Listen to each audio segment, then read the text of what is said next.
Thank you very much. Apologies for being late, but it seems to be more difficult to register here than to build a Hyperloop. At least it took too long. I'm very sorry about that. But it's a great pleasure to be here and to speak to you for a few minutes on behalf of the Hyperloop development program. Some of you have heard already some of the things I wanted to say yesterday, so I apologize for that.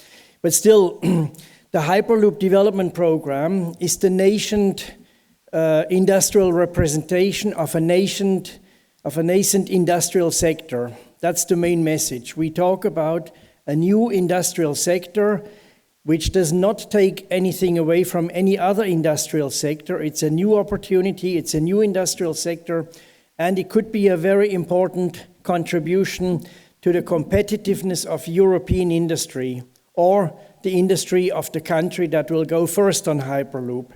The stakes are still out, as you know. Hyperloop is not limited to Europe. Hyperloop exists in India, China, Korea, Turkey, US, Canada, and that's good.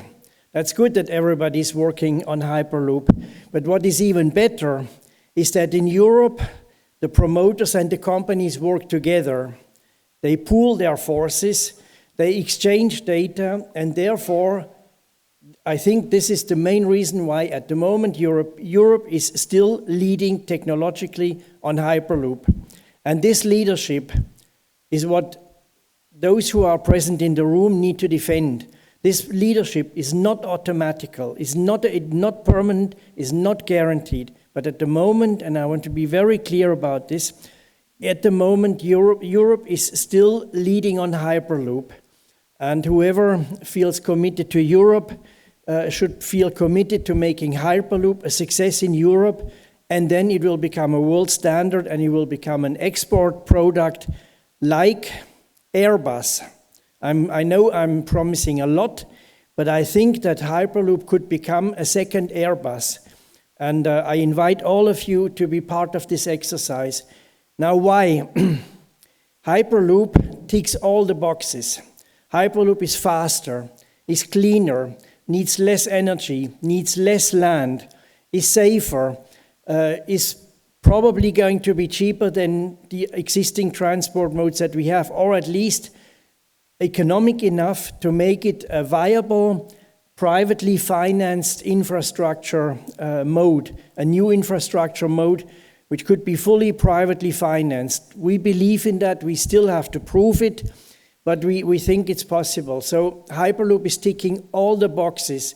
I didn't even mention all of them. And maybe the next piece of work I'm going to do is make a list of all these boxes that Hyperloop ticks, because then we will have the arguments that we need Hyperloop. Nowadays, except most of you here in the room, not a lot of people are convinced that we need Hyperloop.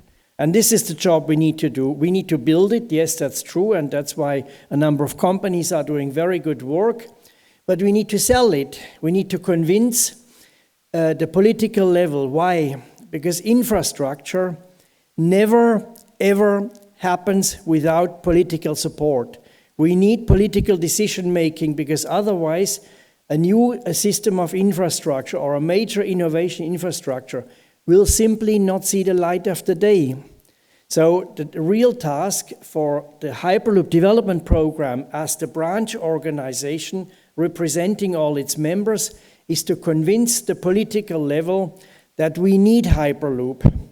Now, why do we need Hyperloop? In addition to the boxes I already mentioned, we face growth in transport in Europe and even more so outside of Europe. In Europe, the freight transport will probably double in the next 10 or 15 years. We have a strong increase in short-haul flights, and the trains and the highways in many areas of Europe are full. That means that and you all know, and I think you all know that better than me, it's very, very difficult nowadays to build new infrastructure in Europe. I have been in charge of the TEN-T network 20 years ago, and I can tell you that since the projects I dealt with 20 years ago, there was not one new big infrastructure project in Europe, not one major infrastructure project in Europe. In other countries, that's a bit different. The infrastructure is still being built. In Mexico City, they have just built an airport in 2 years. In 2 years, a new airport. Here in Europe, at best, we do it in 20, 25 years or more. There is a famous railway station in Stuttgart. The idea for that railway station goes back 31 years, and it's not finished. It's not finished.